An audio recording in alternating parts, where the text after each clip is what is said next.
আসলে পিআরের বিষয়টা আন্দোলনের সময় সেভাবে আলোচিত ছিল না, তবে একটা বিষয় আলোচনায় ছিল এবং সেই বিষয়ে সবাই একমত ছিল যে রাষ্ট্র সংস্কার দরকার এবং রাষ্ট্র মেরামত দরকার।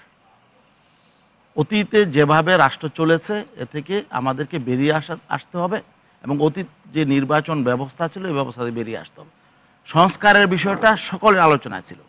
এখন আমরা দেখেছি যে সংস্কারের প্রধান জায়গা হলো নির্বাচন ব্যবস্থা, আর নির্বাচন ব্যবস্থা যদি সংস্কার না হয় তাহলে অতীতের মতো আবার আমাদের এখানে স্বৈরাচার ফিরে আসবে, ফেসিবাদী শাসন ফিরে আসতে পারে।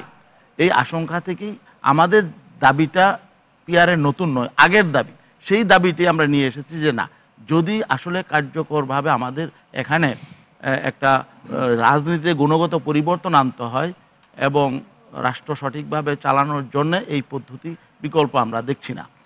শুধু এটাই না, আমরা মনে করছি রাজনৈতিক দলগুলোকে সুরক্ষা করতে হলে, রাজনৈতিক দলগুলোর বিকাশের জন্যে এবং বড় রাজনৈতিক দলগুলোকে টিকিয়ে রাখতে হলে, বিএনপির মতো বড় রাজনৈতিক দল, আমরা চাই না যে বিএনপি আওয়ামী লীগের মতো হয়ে যাক।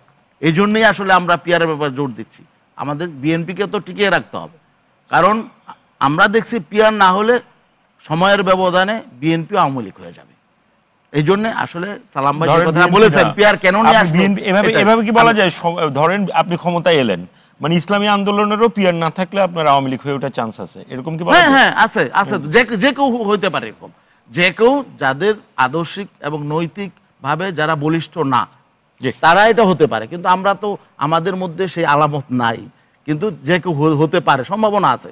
আর এখানে যেই আমাদের মান্না ভাই যে কথাটা বলেছেন, জি মান্না ভাই তো একটু স্পষ্ট করেছেন এটা 166টা যেটা দেওয়া হয়েছে। না মান্না ভাই একটু আমি সংশোধনী দিচ্ছি, মান্না ভাই হয়তো ভুলে গেছেন, আমি সম্মানের সাথেই বলছি যে 166টা যে তারা প্রস্তাব করেছে এর মধ্যে এরাই কিন্তু এখানে একটা পদ্ধতির কথা বলেছে, উচ্চকক্ষ, নিম্নকক্ষ উচ্চকক্ষ, সেই 166টার মধ্যে উচ্চকক্ষ আছে এবং সেখানে তারা দিয়েছে এটার পদ্ধতি কি হবে, নির্বাচন পদ্ধতিটা কি হবে, নিম্নকক্ষের নির্বাচন পদ্ধতিটা কি হবে। পরবর্তীতে মান্না ভাই তারাই কিন্তু ঐক্যমত্য কমিশনই কিন্তু সেখানে পিআর এর কথা বলেছে যে উচ্চকক্ষ নির্বাচন পদ্ধতিটা পিআর হবে।